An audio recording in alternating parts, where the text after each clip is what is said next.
మన ఎకానమీలో మన తెలంగాణ స్టేట్‌లో రియల్ ఎస్టేట్ అనేది ఎంత ఎకానమీ జనరేట్ చేస్తది సార్? అంటే ఎంత పర్సెంటేజ్ ఎకానమీ జనరేట్ చేస్తది? అంటే మనకు మేజర్ రెవెన్యూ అంతా కూడా మనకు రియల్ ఎస్టేట్ నుంచే వస్తుంది. ఓకే. ఎందుకంటే రెవెన్యూలో ఉన్నటువంటి సెక్టార్స్ వైజ్ చూసినట్టయితే మనము సార్.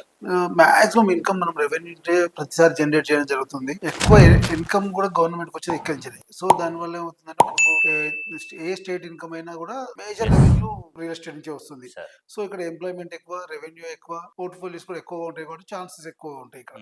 మీరేమో రెవెన్యూ ఎక్కువ అంటున్నారు. చాలా మంది అంటున్నారు. మరి ఎందుకు అంటే గ్రాడ్యుయేట్స్ అయిన వాళ్ళు ఎవరైతే ఉంటారో వాళ్ళు చాలా వరకు తక్కువ మంది ఈ ఫీల్డ్‌కి రావడానికి మొగ్గు చూపుతున్నారు. ఎందుకంటే తక్కువలో ఎందుకు రావాలనుకుంటున్నారు? అంటే ఎడ్యుకేషన్ బ్యాక్‌గ్రౌండ్ నుంచెల్లి గ్రాడ్యుయేషన్, పోస్ట్ గ్రాడ్యుయేషన్ రాకపోవడానికి రీజన్ ఏందంటే, ఈ రియల్ ఎస్టేట్ అనేది ఇంతకు ముందు ఏందంటే అనార్గనైజ్డ్‌గా ఉండేది ఇది. హుహుహు. ఇది ఒక ఆర్గనైజ్డ్ సెక్టార్‌గా ఇది ఒక వైట్ కలర్ ఎంప్లాయీలా ఉండేది కాదు. ఇంతకుముందు ఏందంటే మన వైట్ కలర్ ఎంప్లాయీ కాకుండా ఏందంటే మనం ఖద్దరు చొక్కాలేసుకొని చేసిన వాళ్ళే రియల్ ఎస్టేట్ చేసే వాళ్ళే ఉండేది.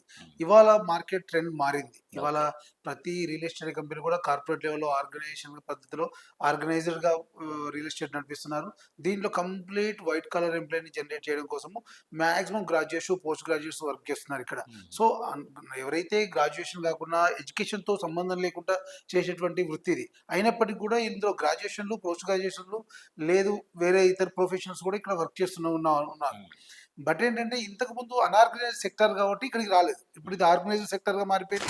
ఇందులో డిఫరెంట్ కేటగరీస్ వచ్చినాయి. ఇందులో డిఫరెంట్ సెగ్మెంట్స్ వచ్చాయి. హ్మ్. సో, ఇవాళ చాలా మంది చదువుకున్న వాళ్ళు ఇక్కడ వర్క్ చేస్తున్నారు. ఎందుకంటే ఇవాళ ఇన్వెస్టర్స్ కూడా చాలా చదువుకున్న వాళ్ళే ఉన్నారు. Okay sir. సో, డెఫినెట్‌గా ఇక్కడ అవకాశం ఎక్కువ ఉంది. ఉన్నవాళ్ళు కూడా వాళ్ళున్నారు, వీళ్ళున్నారు. Okay sir.